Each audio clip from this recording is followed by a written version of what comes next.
पुणेकरांचा कौल आम्ही स्वीकारला, आत्मचिंतन करू, पण घड्याळ किंवा तुतारी एकच चिन्ह असतं तर. रुपाली चाकणकर.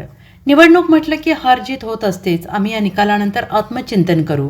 जो कौल पुणे आणि पिंपरी चिंचवडकर यांनी दिला आहे तो कौल आम्ही स्वीकारला आहे, असं म्हणत राष्ट्रवादी काँग्रेस अजित पवार गटाच्या महिला प्रदेशाध्यक्ष रुपाली चाकणकर यांनी पुणे निकालावर भाष्य करत प्रतिक्रिया दिली आहे. पुण्यात अजित पवारांनी मोफत मेट्रो आणि बस सेवा देण्याची घोषणा केली होती. त्या पुण्यात अजित पवारांना केवळ 27 जागा जिंकता आल्या आहेत.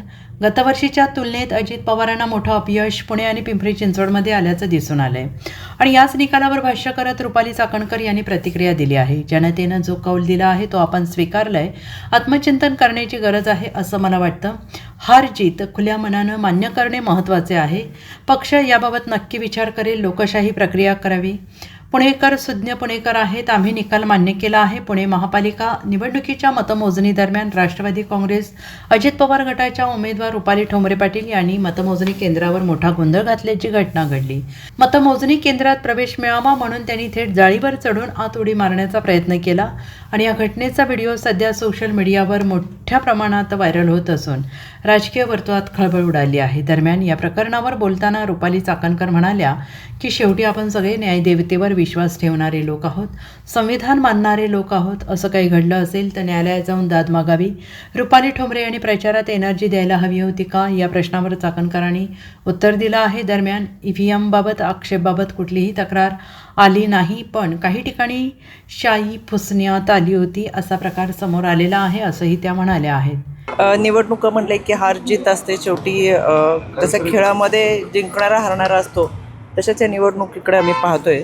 याच्यामध्ये निश्चितपणाने आम्ही आत्मचिंतन करू आणि जो पुणेकरांनी पिंपरी चिंचवडकरांनी आम्हाला कौल दिला आहे तो आम्ही खुल्या मनाने स्वीकारलेला आहे.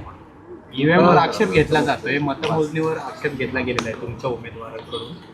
योग्य वाटतं तुम्हाला काही फेरफार झालेला होता का याच्यात? EVMच्या बाबत ज्या भागांमध्ये आम्ही फिरलो किंवा जिथं होतो त्याच्यामध्ये EVMच्या बाबत आमच्याकडे कोणत्याही तक्रारी आल्या नाहीत.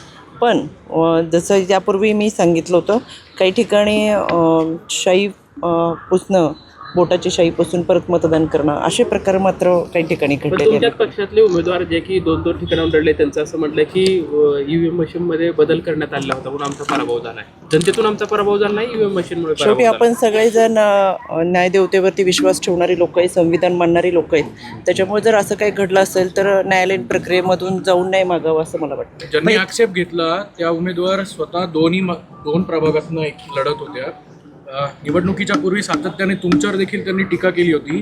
तुमच्यावर टीका करण्याची एनर्जी वाया घालवण्यापेक्षा प्रभागात जर एनर्जी वाया घालवली असती, तेवढीच वापरली असती तर कदाचित विजय झाला असं वाटत नाही का तुम्हाला? मला वाटते माझ्या प्रश्नाचं उत्तरच तुम्ही सगळं दिलेलं आहे. पण यामध्ये मला असं वाटतं जनतेने जो कौल दिला आहे तो एकदा आपण स्वीकारलेला आहे.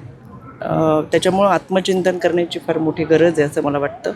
आणि या सगळ्यांमध्ये खरं तर ही मी जसं म्हणलं निवडणुकीमध्ये हार जीत ही होत असते, ती मान्य करणं, खुल्या मनाने मान्य करणं फार महत्त्वाचं आहे असं मला वाटतं. Bureau report SBN Marathi, Pune.